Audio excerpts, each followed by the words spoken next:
trying to pull off something like an album that's produced really well, it is quite scary because it's such a big upfront investment. There's so many costs that go into it, and then it's kind of like you're thinking at the same time, am I ever going to make this back? The response I've got has been absolutely incredible since I put out the first song. I wasn't really expecting anyone to,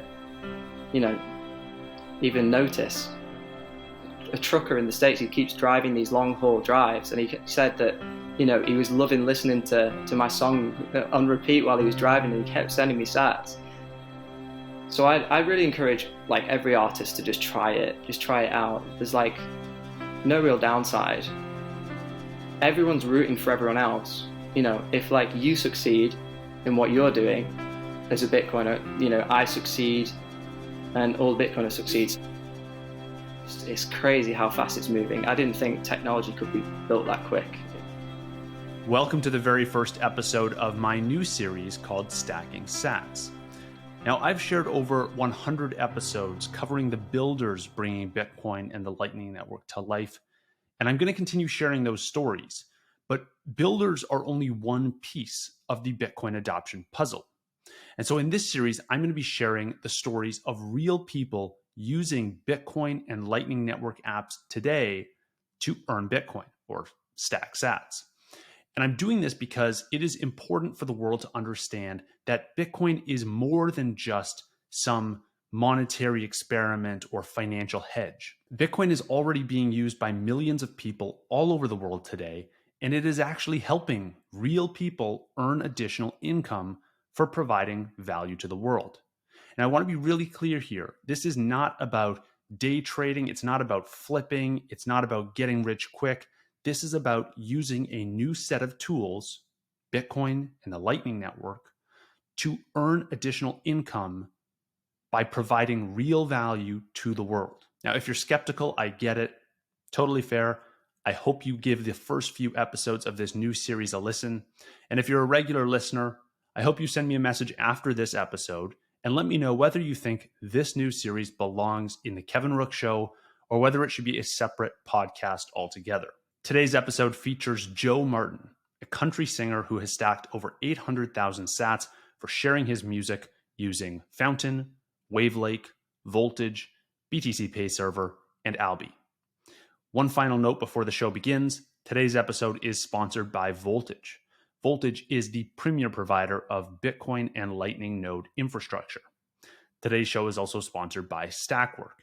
Stackwork is a Lightning-powered transcription tool that takes the best of AI and humans to create better, faster, and less expensive transcripts. You can learn more about Voltage and Stackwork by clicking the links in the show notes. Joe, welcome to the show, and thank you for taking the time to chat about how you are stacking sats. Now, before we get into the episode, can you give listeners a brief backstory and tell them a little bit about your life before Bitcoin? Yeah, sure thing. Thanks for having me on, Kevin. So I've been doing music for as long as I can remember. I started singing and performing, playing piano at the age of 5 or 6, from a classical background, really. And then I picked up a guitar early teens. And from that moment on, I knew I wanted to write songs because I was obsessed with songwriters like, Paul Simon and James Taylor and people like that. And I wanted to recreate that feeling for the people that I got when I listened to those kind of songs.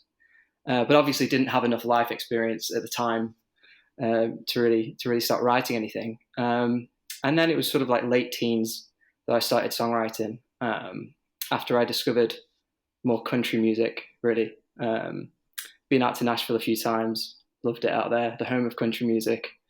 And yeah, that's where I am now, really. Kind of putting my own spin on it here in the UK country, a bit different. But yeah, that's a really condensed version. Okay, so you're a musician. Talk to me about how this ties into Bitcoin, because I think people are going to think to themselves, musicians and Bitcoin, if there's a Venn diagram there's not much overlap between the two. Why are you interested in Bitcoin? Yeah, well, for two reasons, really. One is just, I think I've always been asking big questions, really. And I've always been interested in how things work. So that's one side of it, really. Like, I'm fascinated with the economics of it, and the history of money and all that stuff. But from like a more practical point of view, I think it fixes some problems that everyone's facing in the music industry and has been for quite a long time. And that's the whole streaming model that isn't really working for artists, especially like smaller artists like myself. It's weird. It's like, I obviously wasn't going, prior to the internet. So I don't know what life was like for a musician before the internet came along. But from what I've heard from speaking to older musicians, the whole revenue, there was like, obviously you had still got the live revenue stream, that's still around now, but for recorded music, but a lot more people bought vinyl, CDs, etc., tapes. So I guess like the recorded side of things was made up a bigger portion of musicians' income stream, and that's kind of like gone, I guess, since the internet's come along, and particularly streaming, which is bound to happen. It's a good thing, really. So sort of software is eating the world, but it's making things more abundant. So it's a double-edged sword. Like, from the consumer side of things, it's great because you've got more access than ever to information whenever you want it at pretty much zero cost. But then for the people that are producing that content, it is definitely a lot harder to monetize. So yeah, I was attacking it from that angle, and I really want to highlight the virtues of the Lightning Network as a payment system in particular.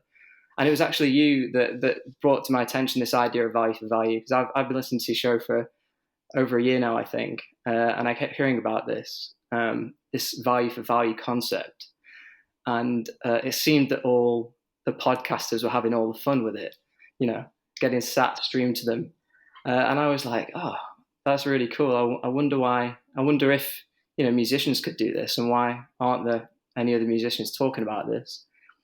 So I just threw up a song on Fountain last October as a podcast episode, because it's just any MP3 file, right? You can put up there, and I got a great response from it.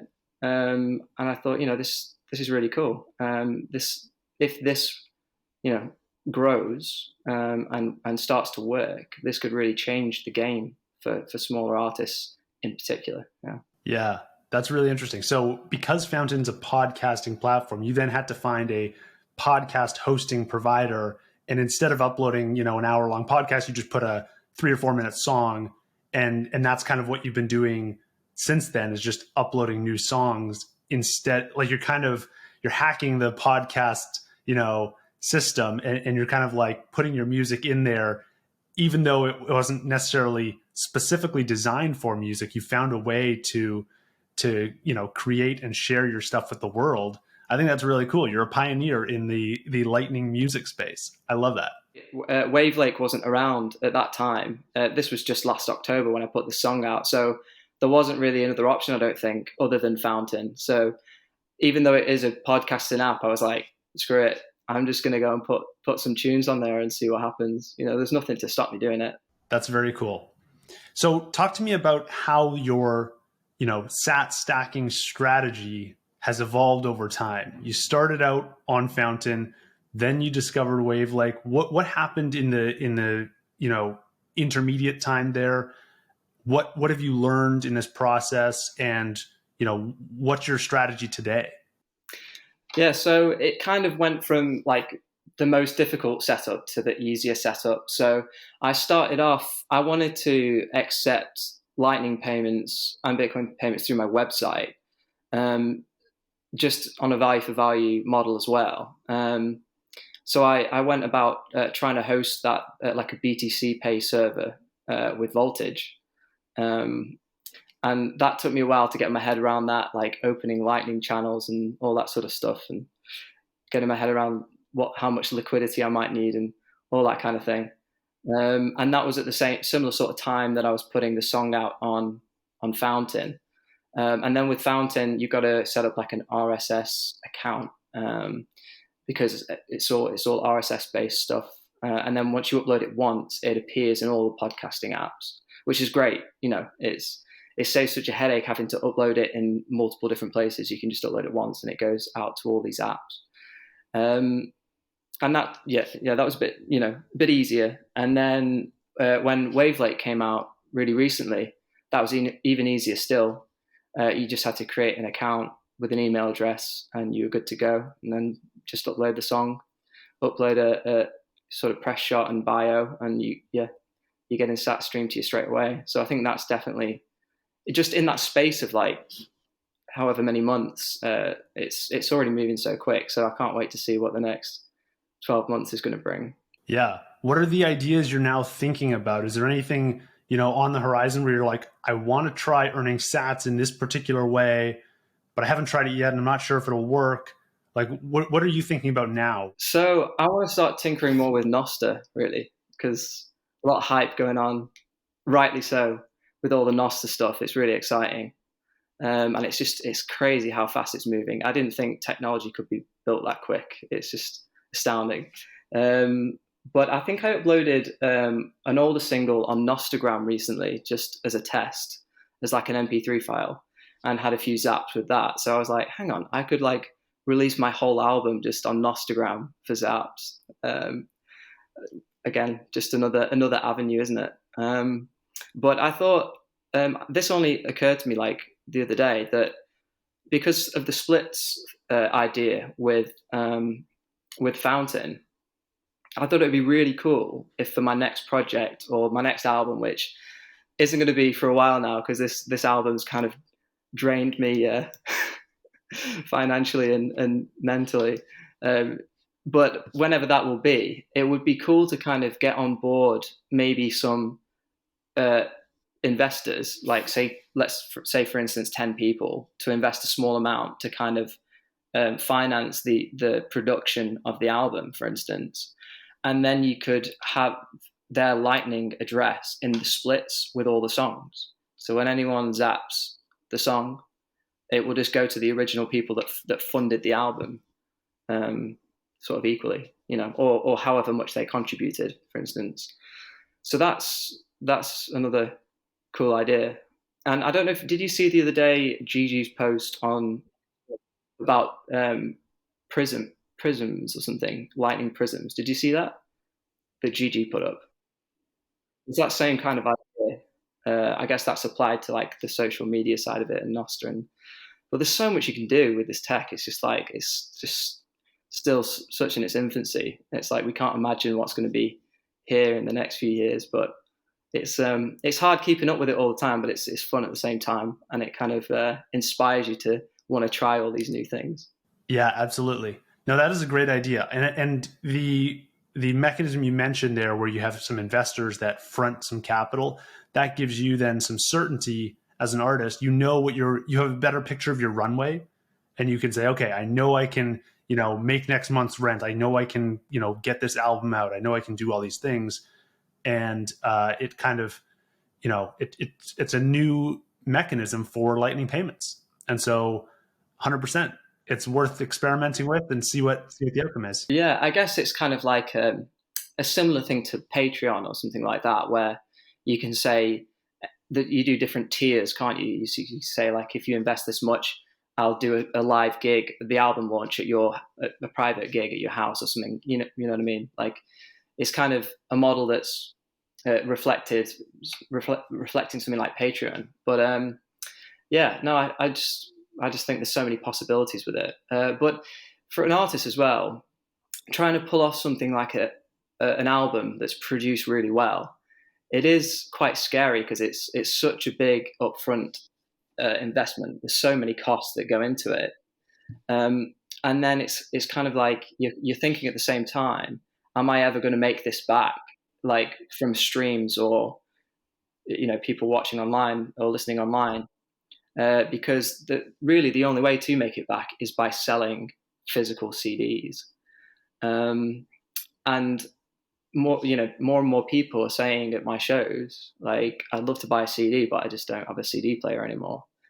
So, I mean, it's kind of sad. The days are numbered, and I know that. And that's why I'm like looking out a few years and I'm trying to project what it's going to be like when CD players are no one's buying CDs anymore, which I think is going to be fairly soon. So yeah, I'm trying to do a few things around that. I'm with this album. When I sell one of the albums at a show, I'm going to basically ask whoever's bought it, like, are you technologically inclined? Do you like tinkering with tech stuff? And if they say yes, I'm going to hand them a value for value card. Do you know Lightsats? The Lightsats company. So they're making like you can basically make your own tipping card, and you can load it up with some sats, however much you want, and then whoever will scan the QR code, and it will walk them through redeeming those sats. So I think that's like a really neat way to get people. And then you could say, just follow these steps, download a wallet, redeem these sats, and then try sending a few back to me through my website, my BTC Pay, or go on Wavlake or Fountain. And it's kind of like, for them, it's fun trying to figure it out. And it's also like, they don't have to commit to anything because it's not their money. They don't have to go and buy it from somewhere. You're gifting it them. And I think that's a nice little like on-ramp, a way for people to experience like the Lightning Network and what it can do. So that's what I'm hoping to do with selling these albums as well. So in that example with Lightsats, you would be funding a card, handing it to people who are tech savvy and interested in this stuff. And then those people can then use those funds and pay you just to see the process of how it works. And then maybe down the road, they decide, hey, your music's really great. I'm going to continue paying you. And so it's kind of like a loss leader for you in a sense. Is that right? Yeah, basically. I mean, like I've got a bit of margin on my CDs anyway. So I'll be printing off these cards at home, and I'll put like literally like £1 on there. So like not much. And just like slipping it in the CD sleeve, and because I sell a CD for like £15, there'll be £1 of sats in there. And then I'll just say, hey, try and figure this out, and try and send it me back through my website or whatever, or visit Wavlake or Fountain, and just like get a feel for it and experience it, because I might not be selling CDs in the next 5 years or whatever, even though I want to. That there just might not be enough demand for me to necessitate like ordering like a batch of 1,000 CDs. It just might not be worth it. So there needs to be another way. Okay. So I want to now just get into the tools you're using and make sure everyone listening to this knows exactly what you are using today to stack sats. We've mentioned Fountain. So Fountain is where you're uploading your music to, and you're kind of using that podcasting value for value model. And you have Wavlake, where you're uploading music as well. And again, people can support you there with sats. And then you have a store or a value for value page on your website that is using Voltage and BTCPayServer, correct? Yes. Yeah. There's quite a lot of things scattered around, but yeah, and whatever's coming in through Nostr with Zaps, although that's not very much at all, but through the Alby wallet. Right. I forgot about Nostr. Okay. So with all those tools, then let's now talk about earning. And before we chat about numbers and getting into how much you're earning in sats, let's just make something clear for listeners. I want you to frame this and talk about first how much you're earning through traditional media platforms like a Spotify for your music, and just talk about like how this value for value model. I think it gets some people confused because they think oh, if I'm only going to be earning a couple dollars, like what's the point? Well, it's not interfering with any of your other work, right? Like you can still upload stuff to all the main media platforms and earn on top. Is that right?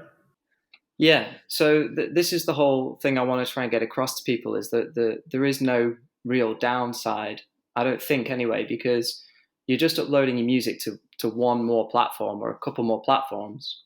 So but you've got the potential to actually make some money. That's the difference. Because with Spotify and YouTube, like you're making nothing as a small artist. It's pretty bad. I mean, I know of some people that have got a few million streams, and they've still never seen anything really from Spotify.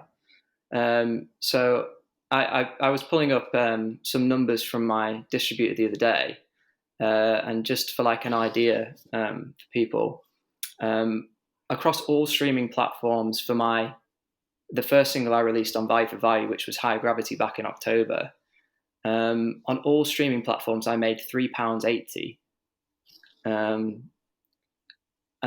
But with Value for Value I made around £100. So that's like that's like 25 times better, you know. But when you say to people, "Oh, I made £100," people are like, "So, it's like still a small number, but it's when you put it into context with, what you've made from all the other streaming platforms put together, it's like this is 25 times better, well, it was for that particular song." And then not only that, but like the size of payments that come through as well. So like one person donated like roughly £10, in one go. So that was the largest donation, and that would never happen with anything else, Um, and then the smallest donation was one sat, which was pretty cool. So like everything in between, and like you could never send one sat with Visa or PayPal or whatever. So that's kind of showing the potential of the Lightning Network for, in the microtransaction sense of things. That's very helpful to put it in context like that, where you're earning like 25 to 30 times more on value for value platforms than all the other streaming platforms, which historically have been known for like having great distribution and, you get your voice out there.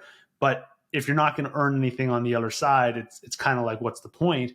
And, another point here is like, you didn't even have to give up the $3.80 that you earned on the other platforms, right? Like you can still earn that $3 and earn the $100, right? The two, like, they're not competitors. They complement one another, and it's like you're adding just another layer to the stack where you can now earn in a new way without hurting any existing revenue. So if anyone's listening to this and says, I don't want to give up my YouTube revenue, well, you don't have to, right? Yeah, absolutely. It's like, say if like a merchant, just a brick and mortar shop, were to start accepting Bitcoin as well as legacy payments with credit cards. It's not like you have to stop using card payments and just use Bitcoin. Like it complements each other. You're probably going to get more business just because you'll get Bitcoin folks coming into your store. So it's like, it is a complementary thing. Exactly. Now, when you've now gone through this process for a number of months, you've seen payments come in, you've tried a few different songs. What are some of the challenges that you've faced in getting people to contribute sats? I'm not too sure really. I guess it's just the exposure, just people hearing about it. I just want to be clear, like it's been the response I've got has been absolutely incredible since I put out the first song. I wasn't really expecting anyone to, even notice or anything. But I was just messaging people on Twitter and stuff saying, would you mind giving this song a share, and telling people about it. And I have to say, like, I've spent the best part of 10 years doing what I'm doing. And when I, message people in the just legacy in the music industry, like 99 times out of 100, no one replies. Like it's just so hard to get through to anyone, to just even get a response, even like, oh no, that's not for us or whatever, just getting a reply of anyone. But literally nearly everyone I messaged in the Bitcoin space actually replied to me and was happy to share stuff, which was incredible. I've just been blown away by the generosity of the community. And I think that kind of comes down to the fact that it's like everyone's rooting for everyone else. If like you succeed in what you're doing as a Bitcoiner, I succeed and all Bitcoiners succeed. So everyone's kind of like rooting for each other and wanting to help each other, which is awesome. But I don't really know the hardest thing about it. Yeah, I guess it's just reach at the moment, and it's still quite small. Um, but no, the response has been great so far, considering. Were there any surprises along the way in testing out the different platforms? I know you've been on Fountain and Wavlake and on Voltage and BTC Pay and now on Noster. You mentioned one big payment that came in. Have there been any other moments where you're like, huh, this is like any light bulb moments for you where you learned something new? I'm not sure. I had one guy that kept contributing quite a lot, called Bubba. He was like sending me quite a lot on Fountain, and he was saying that he's a trucker in the States. He keeps driving these long haul drives, and he said that he was loving listening to my song on repeat while he was driving, and he kept sending me sats. And he sort of sent me that much that I said to him, I said, look, can I send you an album, an actual physical album, because you've paid for this album twice over now, you know? I want to send you something. And he was like, yeah. So I just posted it off to him in the States. I don't know if he's got it yet, but yeah, that was really, really great. That you can kind of like, I'm sure a lot of people will just give you a one-off payment, maybe, and then they'll be like, right, I've done my part for this artist. I've supported them with a one-off payment, and I'm just going to listen to their songs now on Spotify or wherever they listen for free. But you do get people that just keep paying, each time they listen or whatever, which is great. So I found that quite interesting. Very cool. Can you talk about the differences between using Fountain as your streaming platform versus Wavlake? Because I know, Fountain is designed for podcasts, and there's some differences in the way it works, right? Because I get streams every minute for my podcast episodes, and that's quite a few minutes if someone's listening to the whole thing. But your song may only be 3. So what are the differences there in using Fountain versus Wavlake? How are you seeing people contribute? Is it mostly in the per minute streams? Is it a big lump sum payment at once? Yeah, streams do trickle in as well for myself, but like you said, a song is a lot shorter than a podcast. But I think it's just completely sort of different economics for a musician and a podcaster. Just because if you're producing either a song or an album, the upfront costs for that are just if you're recording in a studio somewhere and you've got session musicians and stuff like that, and then you need to get someone to mix and master the track, and then you've got your distributor to pay, and you've got your artwork to pay for if you're using a photographer and everything. So that the costs stack up really quickly. And then to sort of recoup those costs, if people are streaming sats, the song is only going to be 3 or 4 minutes long.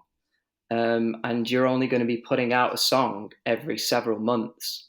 And, you'll probably be putting out an album maybe every other year.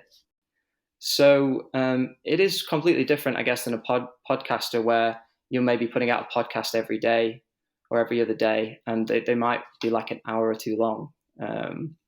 But I think it might be actually quite good to have separate platforms for music and for podcasting. I know Fountain were toying with the idea of having like a music section on the app.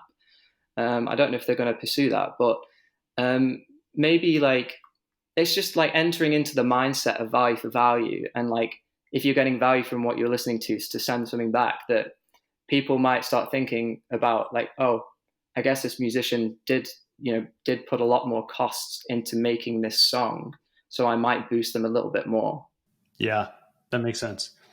Now, if there's other musicians or other creators, anyone listening to this inspired by your story, can you share some advice for them on just how to get started in trying to stack sats for whatever creative endeavor they're pursuing?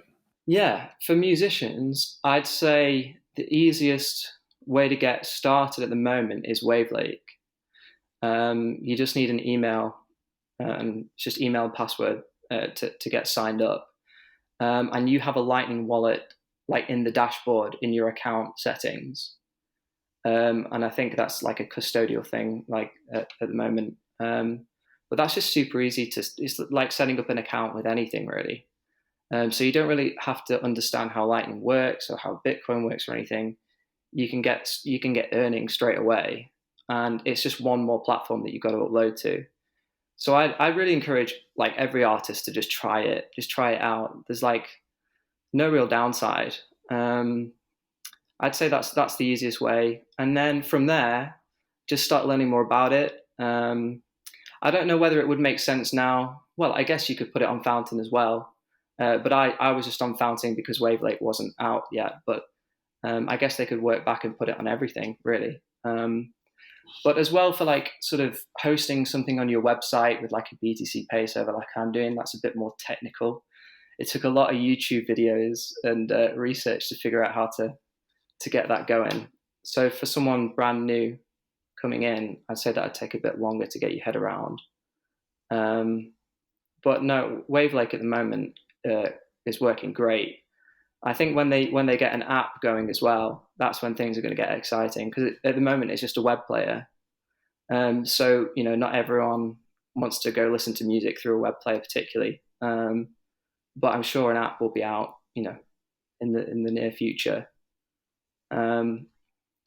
Yeah, so I just encourage people to just dive in and get their hands dirty, and then once you start getting those first few sats streamed to you, you'll probably want to learn more about how it's working, and you'll probably want to take custody of those sats. So you'll probably just download a wallet on your phone, and then you might want to start finding places where you can maybe spend those sats. So I think it's just like a good way that's like very low friction for people to get involved with the whole ecosystem, that's going to benefit them, with little downside, and then hopefully they'll be intrigued enough to kind of dive a bit deeper down the rabbit hole. Yeah. If you were to start all over again, would you do anything differently in terms of either the platforms you used or the ways in which you promoted your content, or anything at all as it pertains to stacking sats? I'd have started it all a bit earlier, to be honest. No, I don't know, because I kind of I got real FOMO when I saw all this value for value stuff. I was like, I've got to get on this. I've got to figure this out. And then I just like didn't realize that I was probably quite early with it, because there's still not many musicians that I really see kind of releasing the music for value. So maybe I'm just like really, really early with it. Because when I kind of talk to regular fans about what I'm doing, a lot of people don't really know what I'm talking about. And I think there's a bit of a ways to go until the user experience for the listener, just becomes like, oh, download this app and then it's one click and you can support me, sort of thing. We're still quite a ways from that, but yeah, I don't really know about doing anything differently. No, I'm not sure. I think I've kind of just tried to keep up with everything that's coming out, which is it's a full-time job in itself, just trying to keep up with everything that's being developed at the moment. It's an exciting time. It is very exciting. Okay, before you go, I want you to give listeners all the resources they need to find you. Where can they go to check out your music, check out your site, everything? Cool. My website is joemartinmusic.com. I've got my music up there. I've got a value for value blog up on there with a BTC Pay server. All my tour dates, I'm going out on tour next month. I'm doing a 15-day UK tour to push this album. So any UK plebs listening, some tour tickets are up on there. Yeah, socials, just at Joe Martin Music. I am on Noster. I can't remember my M pub off the top of my head. Sorry. And yeah, you can find me obviously on Wavlake, Fountain, at Joe Martin Music, and Spotify, wherever you listen. It's all the same. Amazing. Thank you for taking the time today, and keep stacking sats. Thanks for having me, Kevin. Cheers.